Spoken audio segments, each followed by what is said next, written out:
Tell us about your role on the show. Lincoln Rhyme. Lincoln. I look at Lincoln now as a cerebral cynic and curmudgeon. Forensics criminalist.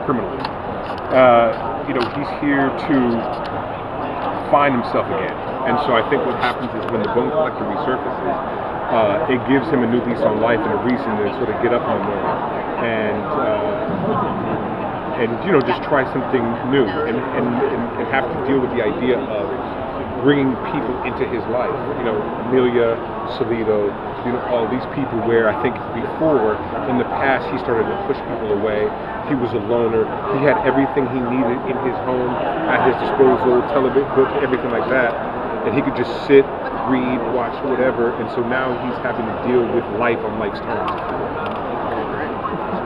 Is there anything with playing this character that you were experiencing Honestly, the challenge of playing a Q5 quadriplegic, is the biggest challenge, quite honestly. As I said in the room today, that this as an actor, as a theatrical, that's what I want more than anything else. I want to be challenged at the highest level as an actor. I want to be able to give audiences something they haven't seen before, or if they have, something that's a lot different than what they've seen before. And so, I'm embracing that, and having to deal with the stillness of being a quadriplegic, I think, is something different and challenging for me as an actor. So I'm embracing it, and hopefully that audiences respond positively to not only the show, but also the work as well. What was some of the research you had to do for this character? Well, as I said, I took 4 days where I literally just walked through just as much throughout the city as I possibly could, just looking at buildings and landmarks and just different places. And I was reading a book, and I can't remember the name right now. I'm having a blank.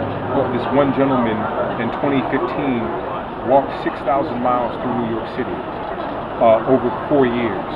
And he wore out 9 pairs of shoes, and he talks about going all the different boroughs, all the different streets and avenues and alleys, and just really, talked to the people and the stores, and he did what Lincoln did over the course of 20 years as a detective.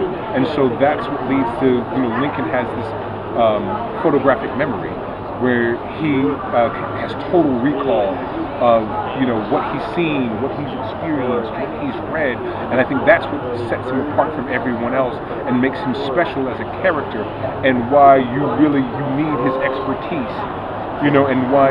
So Amelia is the legs, the ambulatory one.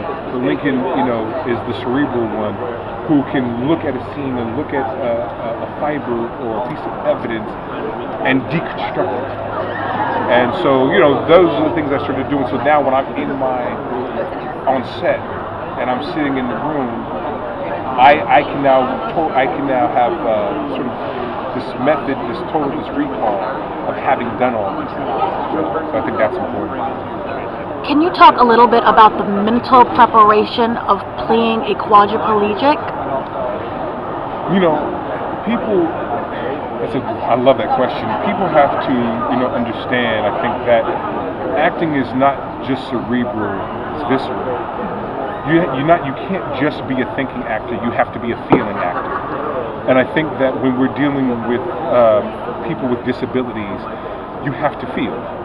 And so when you feel for somebody, when you think about what they've gone through, when you listen to their story, when you listen to how their disability came about, there's a moment of empathy that comes about. And so what it enables me to do is say to myself, how can I best serve this actor? How can I best serve this disability and be as accurate as possible, but also as responsible as possible? And I think that that was part of the preparation of mentally just getting into that mindset of, I want to do, they say, not right, not wrong, but true. as I possibly can in dealing with this character and dealing with this disability. And so I know that I've prepared.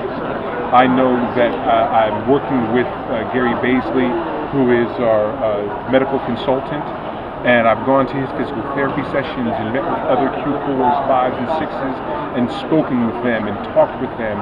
And Gary is on set every day, giving notes when needed and all of those things. And so he's with me, and so he sees the depth that I'm willing to go to play this role.